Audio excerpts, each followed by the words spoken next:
Los comentarios y opiniones son responsabilidad de quienes lo expresan.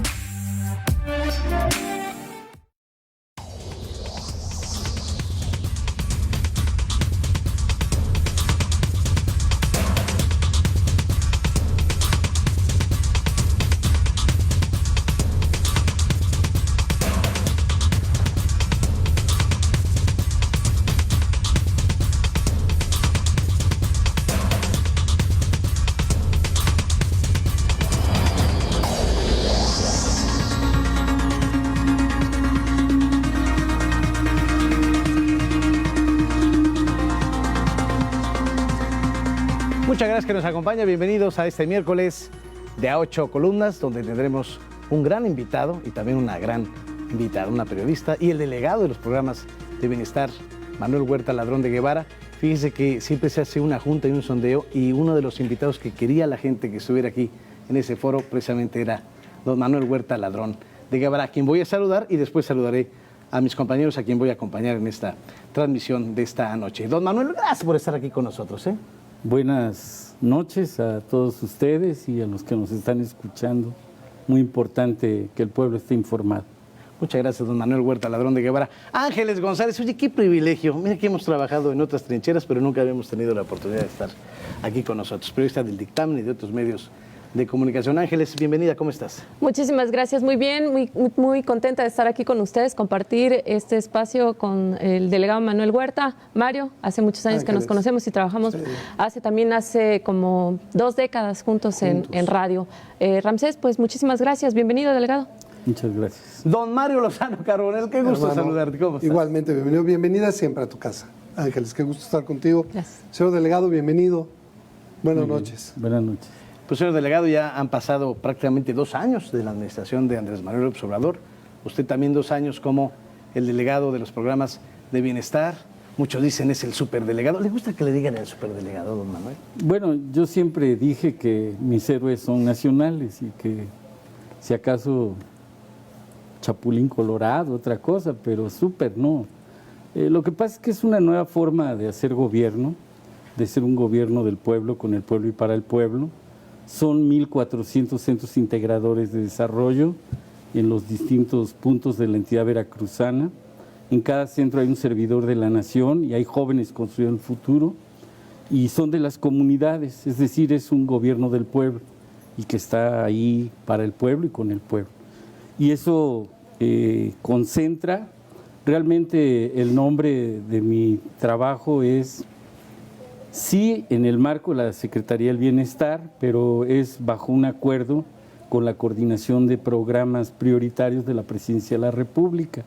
Y mi trabajo es impulsar los programas de desarrollo, programas federales para el desarrollo de Veracruz. Son 25 programas al arranque de este gobierno y ahora con algunos emergentes y concentrando las tareas de las distintas áreas de gobierno en una estructura que tiene que ser más ágil, en contacto directo con los ciudadanos y que de alguna manera permita también no solo tener la eficacia de romper el intermediarismo y estar de frente con los ciudadanos atendiéndolos, sino también fomentar una de las divisas del gobierno, que es la austeridad republicana.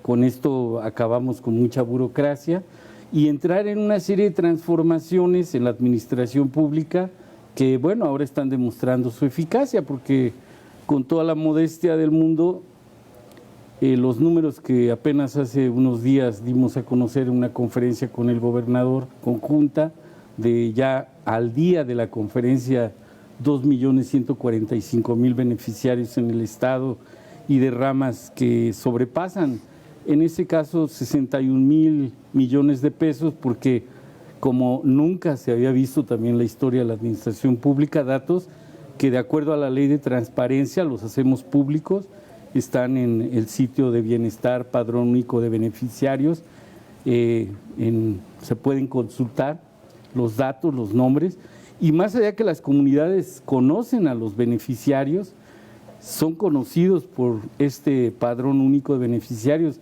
que pudiéramos haber truqueado y bajo la ley de de reserva de datos no dar a conocer. El presidente instruyó a que se hicieran públicos porque es una manera de blindar también la administración, a los propios ciudadanos e impedir que alguien quiera hacer mal uso de estos datos. Y bajo estos esquemas, pues más allá de lo numérico y de estas derramas económicas que han sido tan importantes, convencidos estamos, no solo en Veracruz, sino a nivel nacional, pues todavía tienden a crecer en este mes de diciembre, no solo por las nuevas incorporaciones, sino por datos que ahí no hemos logrado subir a las plataformas, pero recuerdo el dato de apoyos en bien pesca, que fueron más de 20,000 en Veracruz, que no tenían estas cifras. Pero yo lo que hoy creo que a 2 años debemos de centrar, o al menos es la intención en la reflexión de los que estamos en esta área de la administración pública del gobierno federal en nuestro caso, no es nada más el análisis cuantitativo, sino lo que está implicando estas formas de gobierno en algo que yo he llamado una etapa de una pues revolución silenciosa que está ocurriendo en el país, donde los ciudadanos pues ahora están exigiendo todas las mañanas con estos ejercicios de comunicación que la verdad pues el presidente encabeza con sus mañaneras, informándole al pueblo, el pueblo reconociendo y conociendo sus derechos y transformando la vida en marco legal, ahora con reformas constitucionales, como son los derechos ya de los ciudadanos en varios de estos programas que podríamos platicar, sobre todo el de adultos mayores, personas con discapacidad, becas para los estudiantes más pobres, médicos y medicinas gratuitas para todos los ciudadanos, y también las transformaciones culturales, sociales y políticas que está habiendo a partir de esta implementación de estas formas de ser gobierno. Eso yo con sinceridad no le llamaría ser superdelegado. Yo creo que hay un superpueblo, que hay un pueblo muy empoderado, muy echado al frente, que es el que está causando todas estas transformaciones. Y en el caso de Veracruz, pues al doble, porque el pueblo de Veracruz decidió acompañar la transformación con el cambio del gobierno estatal y obviamente con el cambio de los poderes legislativos, tanto a nivel estatal como federal, dándole paso a una transformación profunda de la vida pública. Delegado, pero ¿se queda únicamente este cargo que usted tiene en una Secretaría del Bienestar? Porque, ¿qué pasa con todas las dependencias federales que están en Veracruz y que regularmente no escuchamos mucha información? Es decir, el ISSSTE, el IMSS, Conagua, en fin.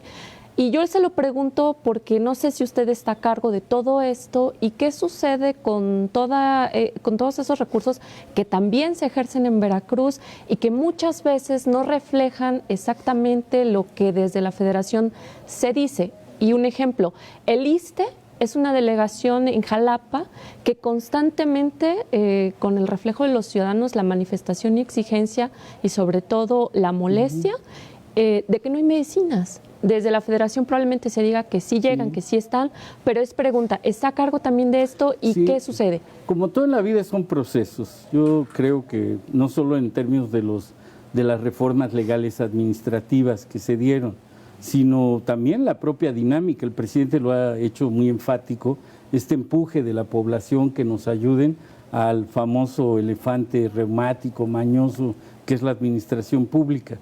Y obviamente en muchos casos pasa por una serie de decisiones legales, administrativas que los propios órganos de gobierno de cada institución van llevando.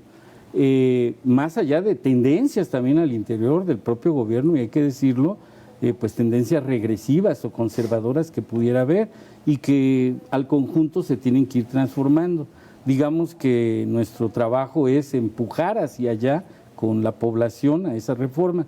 Particular, el tema de la salud es un tema que vale la pena detenerse unos minutos, porque en el diagnóstico a la llegada del nuevo gobierno federal, es público además, en el mes de julio del 19 se empezó a recorrer todos los IMSS, ahora bienestar, porque pues encontramos que fue el sector que dejaron más deteriorado. Un dato nada más como para dejar un botón de muestra: más de 120,000 médicos que hacen falta en el país, en las comunidades a las que nadie quiere atender, dentro de ellos muchos especialistas.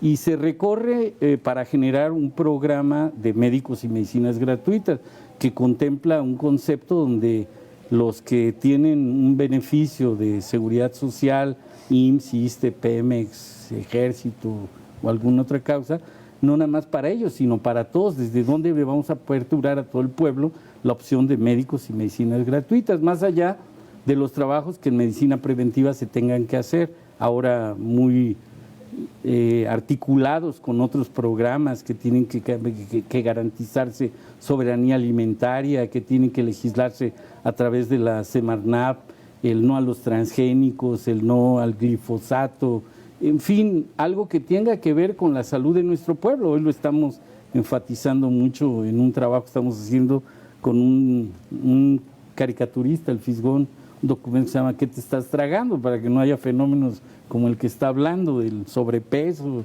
que cuidemos la alimentación, en fin, toda esta parte preventiva y toda la parte de atención a la salud, médicos y medicina. Transformar esas instituciones, y el ISSSTE ha sido también un reconocimiento público que fue la que dejaron más deteriorada, no por quienes pasaron en administraciones pasadas y las saquearon y las destrozaron y que por ahí pasaron los vientos de Veracruz, sino por todo el deterioro que ha habido en las instituciones. En eso estamos, en la creación del propio Instituto de Salud para el Bienestar, para generar las reformas y los flujos de inversión que van a llegar a los estados, algunos de ellos como el de Veracruz, en plena concordancia con este proyecto, cuando cae el COVID. Y el COVID, pues fue necesario acelerar los tiempos y los procesos para preparar las condiciones para atender pues una pandemia de esta naturaleza. Veracruz yo creo que fue de los estados más veloces en esta transformación, obviamente con el apoyo inclusive de instituciones federales como el propio SEDENA, como propia Secretaría de Marina, que mucho ayudaron en este gran esfuerzo. Y bueno, se pudo atender hasta este momento esta fase de la pandemia, prepararnos para la etapa que viene ahora, que se anunció apenas hace un día, 2 días, el Plan Nacional de Vacunación, y preparar los escenarios dentro de esta transformación, porque implicó contrataciones de médicos, capacitación, creación de universidades que puedan generar las matrículas para dotarnos de los médicos, de las enfermeras, porque no existían, o sea, fue un abandono total y en esta área fue muy espectacular. Obviamente la intención está tirada al frente, el compromiso constitucional, se reformó la ley, se garantiza a todos los ciudadanos y el gobierno federal lo que está haciendo en coordinación con los gobiernos estatales, pues acelerando los tiempos para poder dar respuesta a ello. Van a tener los ciudadanos noticias porque vamos a seguir trabajando de una manera articulada para ello. Señor delegado, 25 programas, 61 mil millones de pesos derramados, 2.400.000 habitantes beneficiados. Ahorita entramos al detalle de los programas, pero los programas sociales tradicionalmente siempre han sido entendidos más como un instrumento político electoral que como un instrumento de beneficio. ¿Qué encuentra cuando llega y cómo lo transforman ustedes? Es decir, ¿por qué es mejor hoy el apoyo social que el anterior? ¿En qué se diferencia? Bueno, ¿y qué tan profundo ha sido? Bueno, yo creo, y es muy buena la pregunta y da pie para una reflexión. Siempre dijimos que los gobiernos anteriores eran pues aparatos hechos para robar nada más, o sea, no les importaban los ciudadanos, y tengo como el caso de la salud, en todos los frentes de gobierno encontramos esto. Obviamente la política social de los anteriores gobiernos estaba hecha también para hacer huachicol y robadera de lo social, pero también para la manipulación político-electoral, como las fachadas electorales. Era una especie funcionaban. de estructura paralela. Entonces, sí, o las fachadas electorales, los partidos en el poder no eran partidos, era el gobierno hecho partido y operaban pues con lo que ya el pueblo rebasó justamente. Y yo creo que esa es la oportunidad de la reflexión que tenemos hoy aquí, porque realmente ese es el sentido de la transformación que se está buscando en el país. Cuando hablamos de la cuarta transformación, los más rápidos dijeron, es que es la separación del poder económico al poder político. quitarle el poder político al poder económico. Bueno, ¿y a quién se lo vas a dar? Pues estamos convencidos que el poder se le tiene que transferir al pueblo. Y este empeño de querer que el pueblo sea gobierno.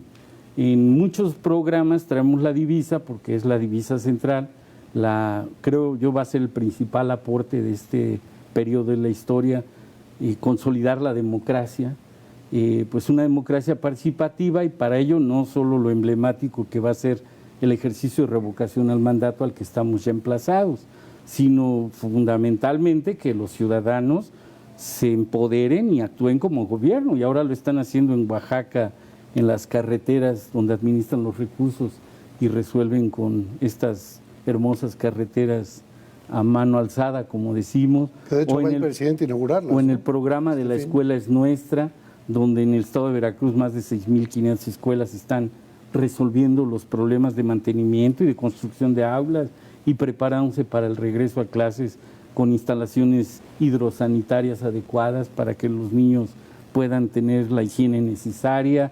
Estamos por darle plus a ese programa de La Escuela es Nuestra, donde las comunidades escolares de administración participativa eligen en la asamblea, determinan lo que se va a hacer y administran ellos los recursos que de manera directa les llegan, donde las mujeres juegan un papel preponderante, ahí en todos los frentes, porque la verdad ellas son base fundamental del desarrollo de nuestro país. Sin ellas este país no serviría, son las que administran los hogares, las que son muy hábiles para la administración de los recursos públicos y las prioridades que tiene la sociedad, poderlas determinar. Entonces este ejercicio de gobierno que está teniendo las comunidades, y en todos los frentes, hablé de algunos, pero Sembrando Vida, donde están las comunidades de aprendizaje campesino y se están generando las cooperativas, porque otra de las divisas es que no es asistencialismo o una transferencia de recursos. No, estamos hablando de inclusión productiva, de inclusión financiera, de un programa integral donde un tema tiene que ver con el otro. Yo hablé del tema productivo, de no producir con transgénicos, con glifosatos, con producir con fertilizantes nobles con la naturaleza, pero que al mismo tiempo generan otra cultura, generan un nivel productivo de este modelo de regreso al campo que hoy ha demostrado su éxito, porque si no hubiésemos transitado con un modelo de gobierno como el que se está teniendo y que hoy es emblemático a nivel internacional, válgase también la modestia que debemos de tener, pero que muestra la grandeza del país, de muchas de las cosas que no nos las hemos inventado, son parte de las tradiciones de nuestra cultura milenaria. Poner por delante a los pueblos originarios, no solo en reformas constitucionales que les den sus derechos, como se acordó en San Andrés Larraínzar en aquellos años de efervescencia de este movimiento, y que hoy se hicieron las reformas constitucionales. Es decir, hay un cambio cultural que fomenta la democracia y que se refleja en momentos como los que vivimos cuando se dan las elecciones y se transforman los poderes en términos de los relevos que debe de haber, donde el pueblo va a poder elegir y ver. Bueno, esta práctica democrática que el pueblo hizo uso y que por esta vía determinó lanzar una transformación tan profunda, pacífica, por la vía electoral, pues ahora va a ser el principal aporte que podamos hacer, donde el pueblo, con el principio de la libertad, pueda elegir, y el gobierno lo único que hace es abrir los espacios para fomentar esa cultura, esa conducta, y que los ciudadanos sean corresponsables de lo que va a ser el futuro del país en todos los frentes. Yo creo que esa es una de las esencias de la Cuarta Transformación, que va a ser el principal aporte, y pues trabajamos todos los días en eso. Delegado, ¿qué ha pasado con las universidades del presidente? Es decir, México tiene un gran número de universidades públicas que están atravesando por una crisis económica que se viene arrastrando ya desde hace muchos años. Desde la Federación, con muchas dificultades se ha logrado que tengan una estabilidad, sobre todo al cierre de los finales de año. Es decir, no tienen prácticamente para aguinaldos, sobre todo 11 universidades. Pero no se ve la intención de reforzar a las públicas y se ve la intención de tener unas universidades emergentes, y en Veracruz sí eran un número importante. ¿Qué ha pasado con estas universidades? Mira, primero yo creo que el concepto más amplio es la educación y en ese concepto se trabaja con un sistema de becas y de un modelo que le llamamos la escuela es nuestra. Más allá de echar atrás la mal llamada reforma educativa que se llamó, este modelo no nada más son las becas, implica muchas cosas más. En el caso concreto bueno, y esto arranca desde la básica, desde la enseñanza media superior y las universidades. Bueno, las universidades en su autonomía y en su derecho, y les recomendamos mucho, yo he hablado mucho con la rectora, de que tienen que adecuarse a los tiempos que el pueblo está exigiendo en términos de la austeridad republicana, de los reacomodos presupuestales, administrativos, de reorientar sus programas, sus matrículas. Yo no quiero meterme en profundidad a ser crítico de eso, porque además es mi universidad, soy egresado de la Veracruzana y los quiero mucho a todos, pero sí le he reclamado en buena lid a la rectora que hay que acoplarse. Ella no es la que lo tiene que decir, para eso hay un consejo universitario y bien vale la pena un día un programa, una reflexión de esa, y si lo hacen me invitan. Pero había la intención de la creación de varias universidades. No la intención, ya estamos, son 140 las que se están construyendo en este periodo, este primer año. En Veracruz estamos con un proyecto de 10, muchas ya estamos en la fase terminal ¿La Benito de los Juárez edificios. se llama? ¿Es la universidad? Es el sistema de universidades Benito Juárez, que tienen un máximo de 1.600 estudiantes en el proyecto por universidad. Si van a ser 100, son 160,000 jóvenes que se van a poder matricular. Y el concepto es sencillo, ir a las zonas más apartadas, como en este caso en Guayacocotla, Atlahuilco, Xochiapa, Playa Vicente, Minatitlán, Coatzacoalcos, Poza Rica, Papantla, con modelos pedagógicos y con currículas que pues con sinceridad no existen en los modelos actuales educativos y que están planteados desde la óptica de lo que fue la aprobación del Plan Nacional de Desarrollo. No es un concepto ni del presidente ni de un partido que esté en el poder. El Plan Nacional de Desarrollo, ustedes saben, es un mecanismo democrático que se discute, se aprueba en el Congreso. Y a partir de eso, por ejemplo, si en Veracruz tenemos, y es parte de la estrategia económica central, que también tiene que ver con los programas integrales de desarrollo, el sector de la industria petroquímica o petrolera y el rescate de la industria energética, bueno, pues siendo Veracruz, pues tenemos en Poza Rica, en Coatza, en Mina, el tema de la petroquímica como esencia, en Poza Rica en exploración, en transformación en Coatzacoalcos y administración en Mina. Tenemos la Universidad de Energías Renovables en Río Blanco y tenemos pues aspectos que van desde el patrimonio cultural en Papantla, que no hay en América Latina más que en Cuba, en La Habana, una universidad, la otra estaría en Papantla. Tenemos el desarrollo regional sustentable, Guayacocotla, tenemos mucho que tiene que ver con el campo en la agroforestería en Jaltipan, tenemos aspectos como... Pero hay una de béisbol, ¿no? No, aquí en Veracruz no. En béisbol acaba ayer de anunciar las Águilas no, y pero que se está ¿no había apoyando. una carrera de béisbol? No, hay escuelas, hay modelos nacionales donde segmentos del béisbol están introduciendo... Como carrera entonces aspectos. no está. No, en Veracruz no. El Águilas ya va a estar en Veracruz con ese aspecto. ¿Cómo entrevera? A ver, porque me sigue haciendo mucho... Pero nada más para acabar, porque antes había universidades, o hay universidades todavía, o modelos educativos donde egresaron 35,000 jóvenes ingenieros en asuntos de empresariales.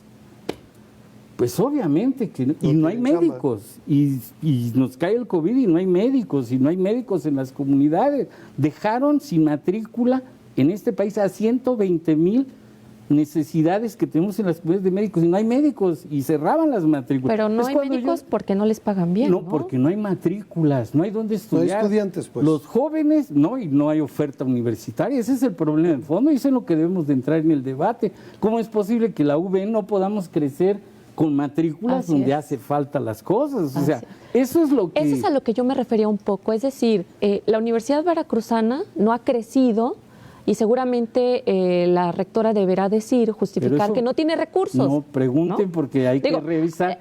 Es lo que yo digo, que tiene que revisar cada segmento, cada tramo institucional y constitucional, sus responsabilidades.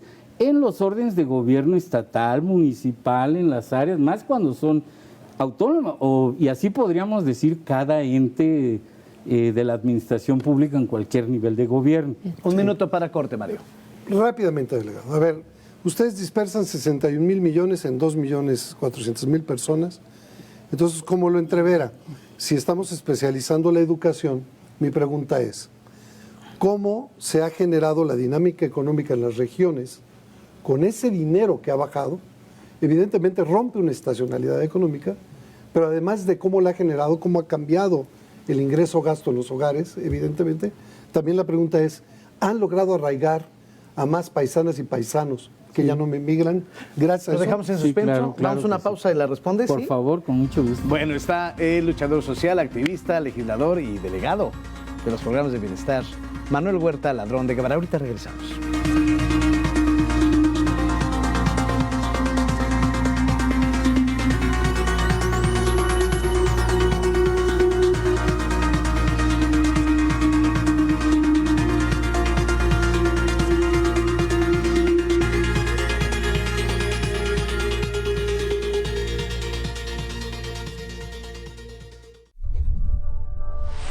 Regresamos.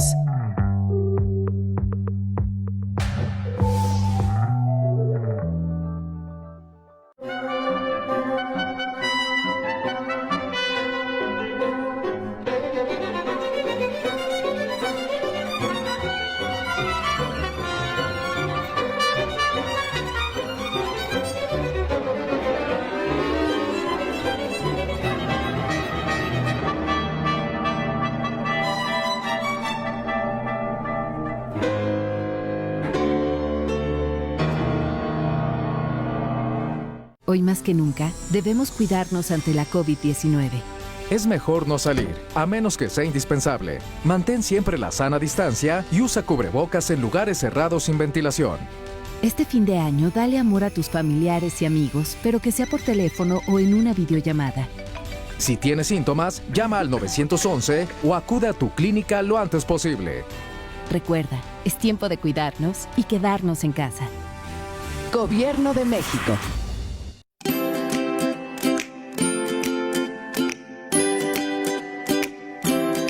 ¿Ya sabes que nos cambiamos?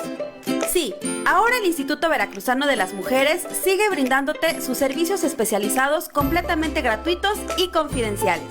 Nuestra nueva dirección se encuentra ubicada en José María Mata número 2, Colonia Centro, en la ciudad de Jalapa, Veracruz.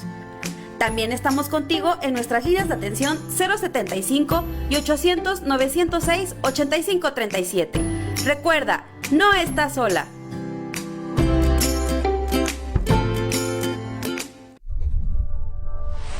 Continuamos.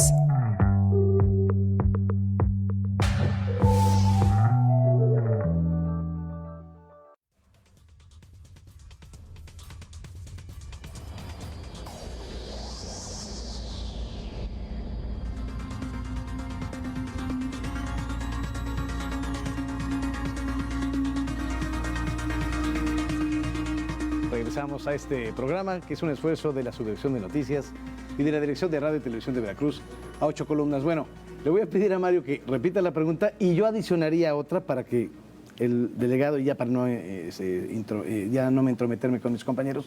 A ver, ahorita le voy a hacer la pregunta a Mario para que la conteste el delegado y yo adicionaría que pues, la delegación que usted representa es una delegación estratégica, es una delegación clave. ¿Y qué es lo que le preocupa y ocupa a Manuel Huerta Ladrón de Guevara por lo que pudiera venir en el futuro? Porque parecería que es una ingeniería y que están preparando a gente importante para lo que pueda venir electoralmente. Pero esa se la dejamos en un segundo término, el primer término. Sí, básicamente, ¿no? Toda esta derrama económica, los 61,000 millones en 2,5 millones de personas, tendría que haber modificado la estacionalidad económica, el ingreso-gasto de las regiones. Ya es ¿no? motivo... Y si los ha arraigado, ¿no? Ya es ¿Cómo ha motivo cambiado y qué ha arraigado? de libros. Hay uno que se llama La economía moral. Pues fue una forma, hemos tenido la oportunidad de escuchar algunas anécdotas del presidente dentro del propio gabinete de cómo ha entrado en debate con pensamientos de otro tipo que también se dan en el gabinete. Pero bueno, pues es desplazar los recursos a las comunidades y esto genera una activación de las economías. Yo estoy convencido que los que nos escuchan en cualquier lugar tendrán conocimiento que en las casas hay algún adulto mayor, llega el recurso, algún joven de preparatoria. Son programas universales por derecho constitucional obligatorios. Y hay muchos otros programas que ya tienen impacto y en los números de las economías ya están significando. Al arraigarlos, a los chavos y a las chavas, a los hombres y a las mujeres, luego se iban los hombres, se quedaban los campos solos porque se sacan las mujeres a trabajar, no todo el mundo iba a trabajar. Pero a ver, al generar eso, al generar ese arraigo, ¿cómo lo entrevera con estas nuevas carreras que están ofreciendo en las universidades Benito Juárez y no nada más para detonar esa región? No nada más las carreras, sino todo el potencial económico que se desarrolla desde las microeconomías. Son 61,000 millones dirían abajo, los especialistas. Por eso genera mucho el concepto de los centros integrados de desarrollo, que por cierto es nacional el concepto, nacional porque se generó con Vasco de Quiroga, es la teoría fundamental, aunque la practicó el presidente allá en la Chontalpa, que tiene que ver con los potenciales y las vocaciones productivas de las regiones. Ese es el concepto de fondo. Claro. Y Vasco de Quiroga fue exitoso porque después de tantos años, siglos, pues las comunidades siguen con su vocación productiva, el que produce madera, el que produce barro, el que produce cobre, y así se desarrollan las economías locales. Entonces es algo similar. Un estado con una vocación productiva agropecuaria como Veracruz, pues sin duda que el modelo de regreso al campo pues está generando, sobre todo ahora que el agua está ayudando y que no hay sequía, en un potencial para objetivos nacionales como es esto de la soberanía alimentaria. Puede parecer mentira, pero en este país ni siquiera se cumplen los estándares internacionales. En leche estamos exportando el 70%, cuando tenemos aquí una capacidad de producción en las cuencas lecheras, no solo de la región de Jalapa, en el norte, en el sur del estado, y que había que desarrollar esas industrias. El propio maíz, ya no nada más frijol con gorgojo, sino maíz de forraje, ¿no? Pues dar otro tipo de alimentación a la población y otra capacidad. Y por eso yo digo que a la par del reto, y que tiene que ver con lo que tú preguntas, de la consolidación de la democracia en este país, que nunca la hubo, excepto un periodo después del sufragio efectivo de Madero, lo matan justamente por eso, y se acaba la democracia en este país, sin duda la gesta heroica de nuestro pueblo que logra esta cuarta transformación y la sigue empujando.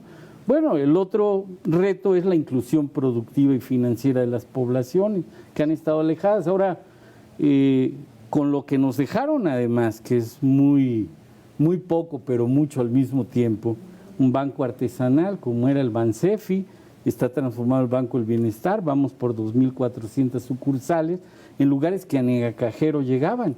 Ya hoy a nivel nacional, el próximo, entre el primero y segundo trimestre, estaremos inaugurando 1,000 de ellas 90 en Veracruz, ya 60 de ellas casi con construcciones acabadas. Obviamente no nada más implica acabar la construcción del Banco del Bienestar, ni la logística ni el personal, sino generar que el Banxico apruebe una banca de primer, segundo piso para el ahorro, para el crédito, los recursos, todo lo que implica que no sea nada el más sistema para sacar la lana que me mandaron, ¿no? Esto que se está haciendo como una gesta del pueblo, porque ni siquiera podemos decir que es por un núcleo de dirigentes, un presidente o unos superdelegados, no, es el pueblo el que ha empujado, el que sigue empujando.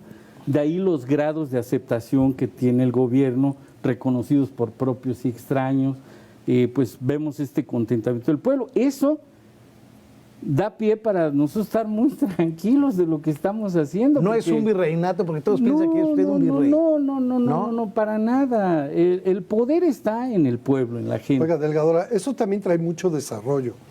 Al traer desarrollo, es inclusivo para estos hombres y mujeres que nunca se habían integrado a la parte productiva.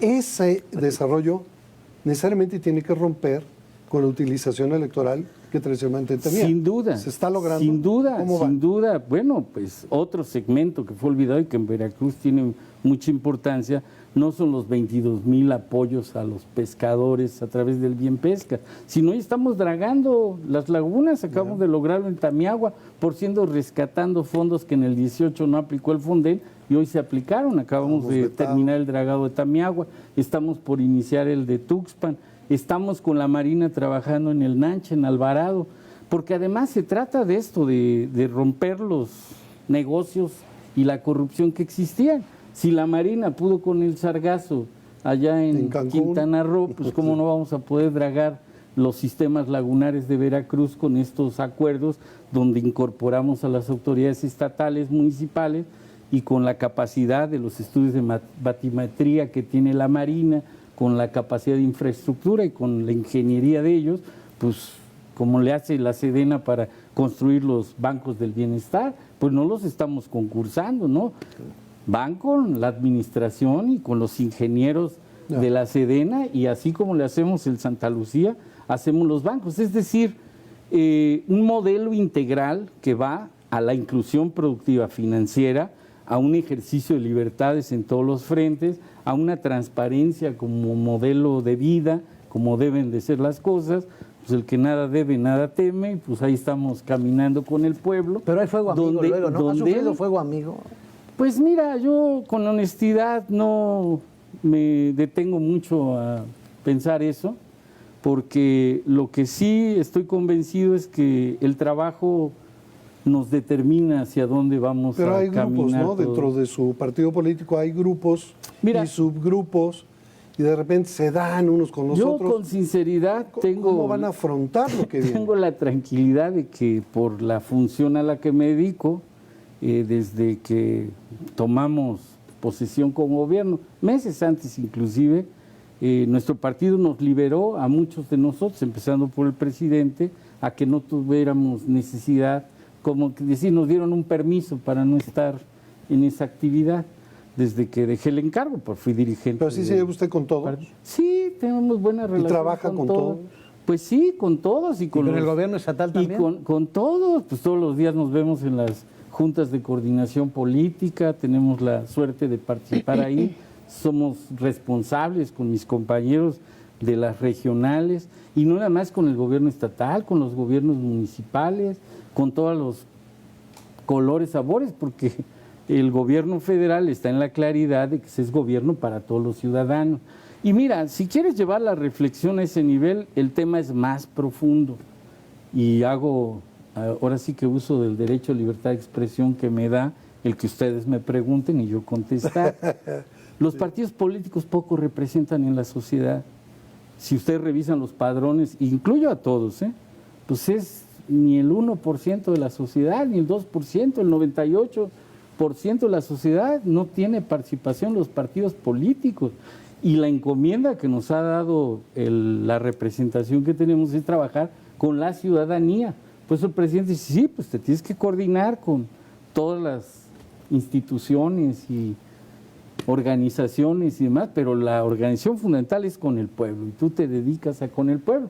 Por eso ven que andamos para arriba y para abajo y andamos en el contacto. Entonces, eso además que es mucho trabajo, porque en Veracruz tan solo son cerca de 20,000 localidades que existen donde comúnmente pocos van y donde son de difícil acceso. O nunca han ido, muchas de ellas, pues nosotros tenemos que estar concentrados en atender ahí.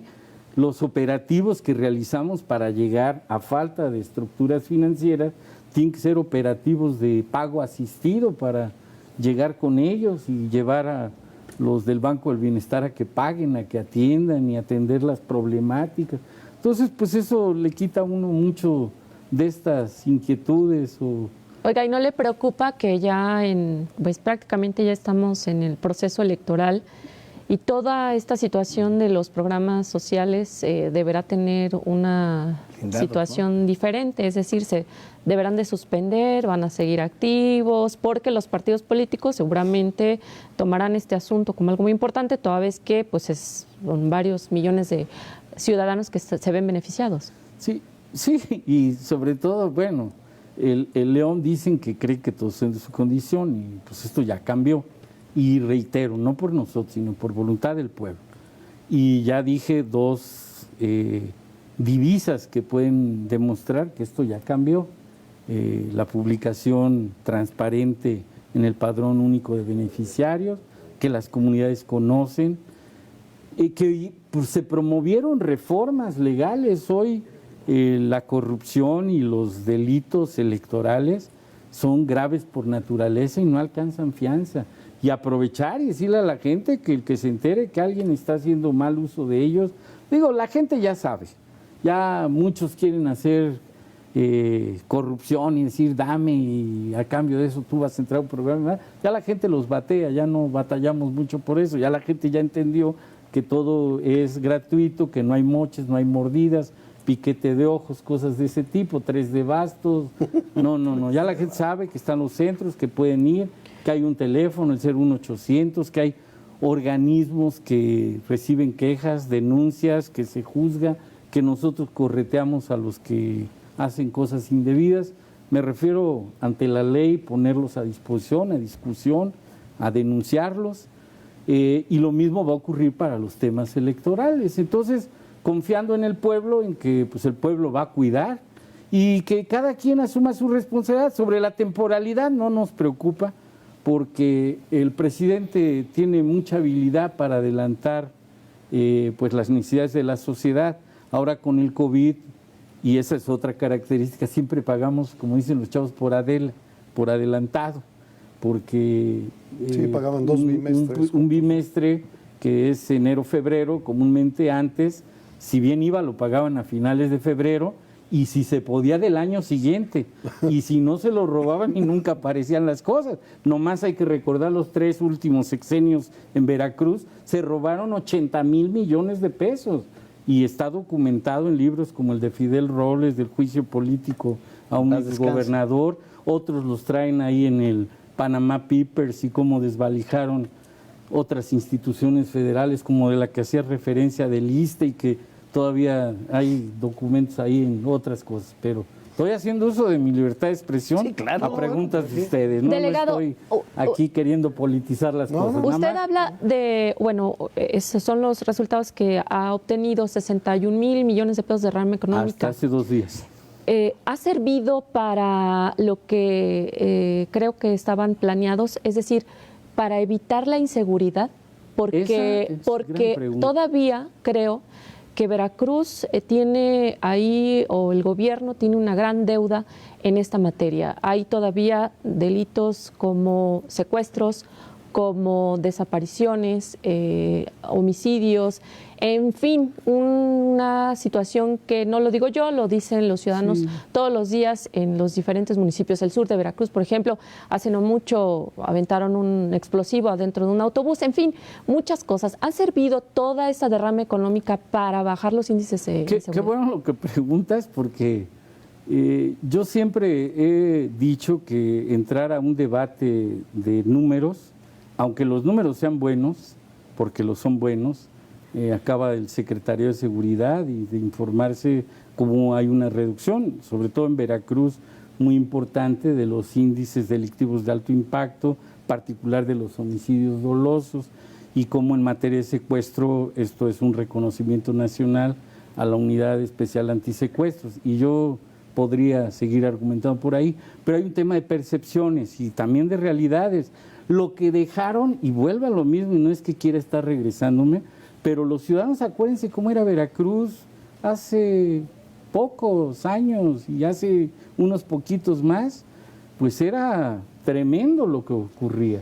Pero hoy no digo que sea menor, no digo que sea menor. Ya les toca decir que es parte de su responsabilidad. Pero no, y la asumo claramente en términos de que en la estrategia estamos yendo a las causas que provocan esto. Y hay números que están documentados y que tal vez las percepciones están bajando no al nivel que bajan los números delictivos, y que eso tiene que ver con estrategias también, y hay que decirlo, de pues propaganda que pueden tener a los que les interesa que esto siga sonando en este nivel. sin desconocer que se tiene que seguir trabajando y que hay un gran esfuerzo. Todas las mañanas, desde muy temprano, el presidente reúne a las áreas en la coordinación, se hace a nivel estatal, se hace a nivel de las regiones. No son resultados los que se están logrando en la disminución de los índices delictivos, producto nada más de actos de buena voluntad. Hay la inversión social, hay la recomposición de los modelos de seguridad ciudadana que se siguen trabajando.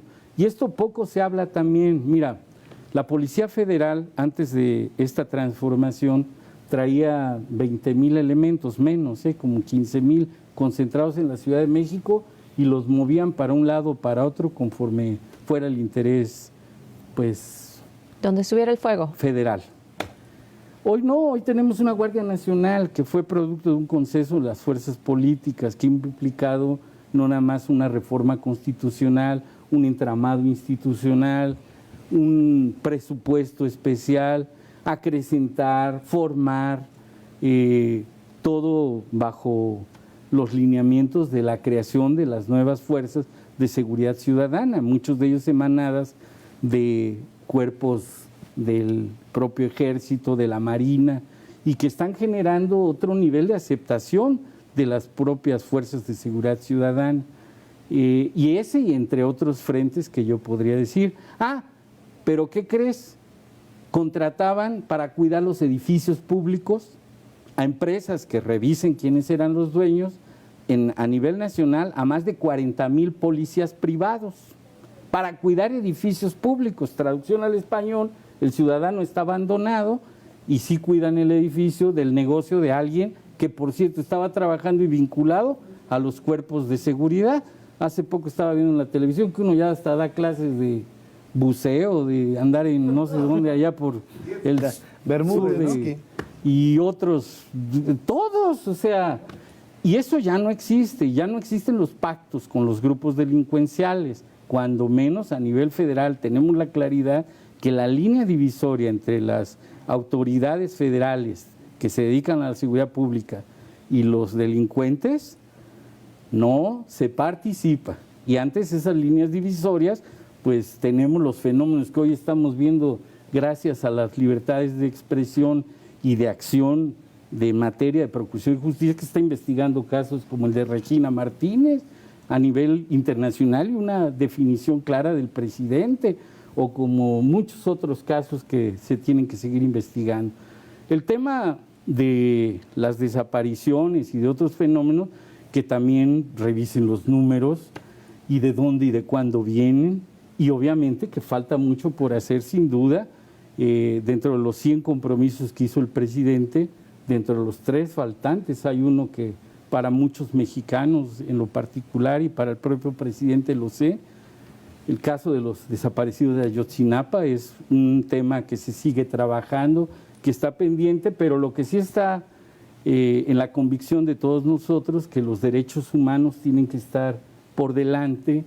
No quiere decir que una acción de garantizar la seguridad ciudadana sea a costa de violentar derechos humanos, que tiene que ser una búsqueda permanente e incesante por encontrar la justicia en este país. Señor Delgado, ¿ve a Morena unido? Mira, la verdad, yo no quisiera opinar de ese ni de ningún otro partido, pero lo que sí te puedo decir que yo, el movimiento de transformación nacional que vi, no lo veo nada más en un partido político electoral, por lo mismo que te decía. Ese porcentaje que milita en un partido es menor al gran empuje de la sociedad, y yo veo a la sociedad, sí, en el debate que expresan los números, porque el 71 que está de acuerdo y contento de lo que se hace, el 4 que duda, y el 25 que está inconforme, que además es muy democrático, porque pues hay libertad, que cada quien se exprese. ¿Y cómo ves las alianzas partidistas? Pues para lo que yo viene. reitero que lo más importante es que el pueblo va a decidir. Va a tener opciones varias, es el derecho del pueblo a conocer de plataformas, a conocer de propuestas, y que libremente elija, que eso es lo que se trataba. No quiero plantear otra cosa, porque la verdad, ya batallé mucho con eso, ya, Ya sé no que quiere. son tigres de papel, o Oiga, sea, de su tema, en las becas Benito Juárez para educación básica, sí. me brinca mucho y quisiera saber por qué es tan dramático el número de niñas que lo reciben y muy poquitos niños. No, es que los números que dieron tienen que ver que esa beca la reciben Por familia. las familias. Y la familia, comúnmente, quien se hace cargo de la obtención de la beca es la mamá y el papá no tanto. Entonces, por eso hay brinca Es decir, lo que tanto. refleja no es los estudiantes, no. sino Es por los familia. papás, Los o las papás, mamás. las mamás que reciben la beca, porque es quien en ese caso recibe la beca. Cosa diferente es en los jóvenes de preparatoria, Sí, que ahí ahí lo están- reciben directamente ellos. Sí, está y muy ellos equilibrado. administran, y con las reformas que hizo, ya el legislativo ya hasta pueden tener cuentas de banco a partir de los 15 años. No. Bueno, nos quedan prácticamente tres minutos y yo sí quisiera preguntarle qué le ocupa, qué le preocupa en el 2024. ¿A dónde vamos a ver a Manuel Huerta Ladrón de Guevara? Porque siempre hay un estilo personal de gobernar y por lo que estamos viendo en esta administración, a gente con mucha capacidad la están metiendo en estas delegaciones preponderantes, estratégicas, que pueden ser puente entre la Federación y el gobierno del Estado. ¿Qué va a pasar con Manuel Huerta Ladrón de Guevara? Mira, alguien muy sabio me dijo que antes del 24 hay 20, 21, 22 y 23. O sea, y yo estoy más preocupado y ocupado de eso.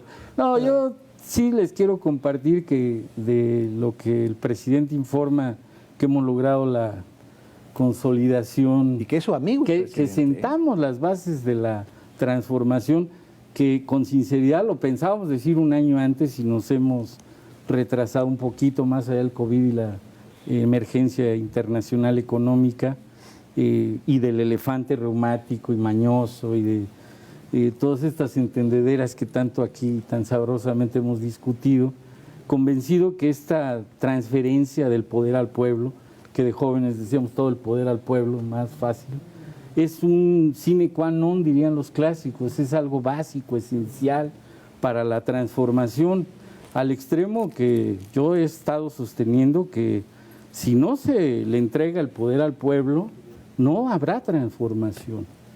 En pocas palabras y traducido al coloquialismo veracruzano, todo el poder al pueblo y si no, a la chingada, porque no va a haber esa transformación que Pero usted tiene su realmente corazoncito político, ¿no? Sí, sí le late. No, el corazón. bueno, yo estoy en ese ejercicio, creo que después del 20 viene el 21, el 22 tenemos la... Oye, ¿dónde se ve en el 21, revocación. don Manuel? En la lucha por la organización de la sociedad para su inclusión productiva, su inclusión financiera, para fomentar la democracia participativa y seguir caminando en esta construcción de este nuevo país que fue una definición de los ciudadanos.